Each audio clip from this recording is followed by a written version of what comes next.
సువార్త 6వ అధ్యాయము వచనములు 7 నుంచి 15 వరకు. నేటి సువిశేషమునందు యేసు తన శిష్యులకు ప్రార్థన చేయు విధమును పరిచయం చేస్తూ ఎట్లు ప్రార్థించవలెనో, దేని గురించి ప్రార్థించవలెనో బోధించారు. ఈ ప్రార్థన సాక్షాత్తు క్రీస్తు ప్రభువు తనను అనుసరించిన ప్రజలకు నేర్పించిన ప్రార్థన.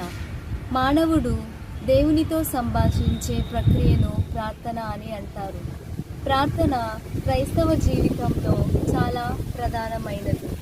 ఇది ఆత్మకు ఆనందాన్ని చేకూరుస్తుంది మరియు మన అవసరాలను తీరుస్తుంది.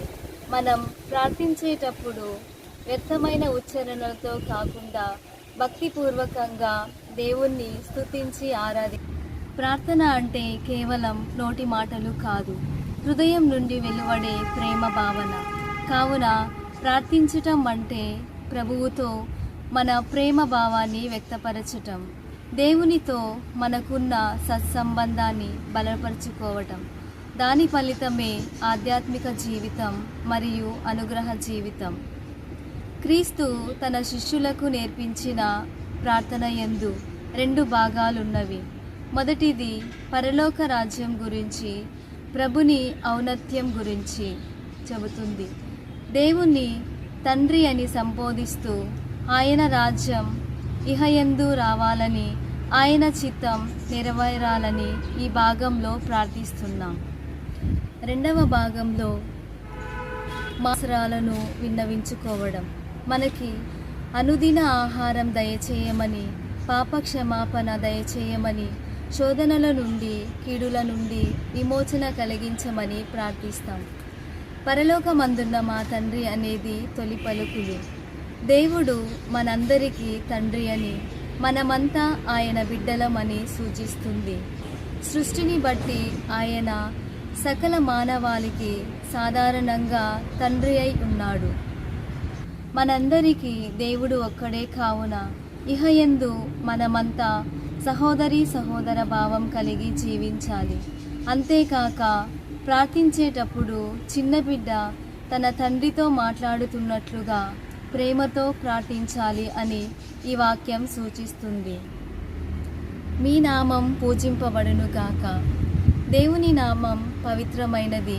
ఆయన నామాన్ని పూజించడం అంటే ఆయన నామాన్ని స్తుతించడం. దేవుడు మనకొసగిన ఆజ్ఞలను పాటించడం మరియు అనునిత్యం మన జీవితాలలో దేవుని చిత్తాన్ని తెలుసుకొని జీవించడం. దేవుని రాజ్యము వచ్చునుగాక. మానవాళి హృదయాలను దేవుని కొరకు స్థిరపరచడమే దైవరాజ్యం. సిద్ధపరపబడిన హృదయ పాలనే దైవరాజ్య పాలన.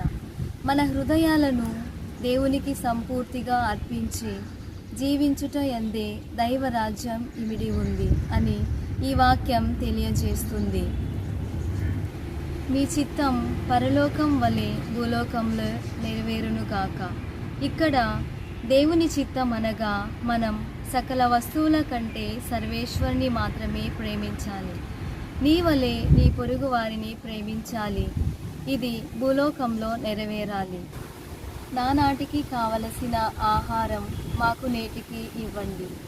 ఈ వాక్యం మనం ఎల్లప్పుడూ దేవుని యందే ఆధారపడి జీవించాలని తెలియజేస్తుంది.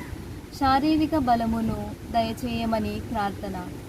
ఇజ్రాయేలు ప్రజలకు ఎడారిలో 40 సంవత్సరాలు ఆహారాన్ని దయచేసిన దేవుడు, నిరంతరం ఆకాశ పక్షులను పోషిస్తున్న దేవుడు నిన్ను నన్ను పోషిస్తాడు అని విశ్వసించి ప్రార్థించాలని ఈ వాక్యం.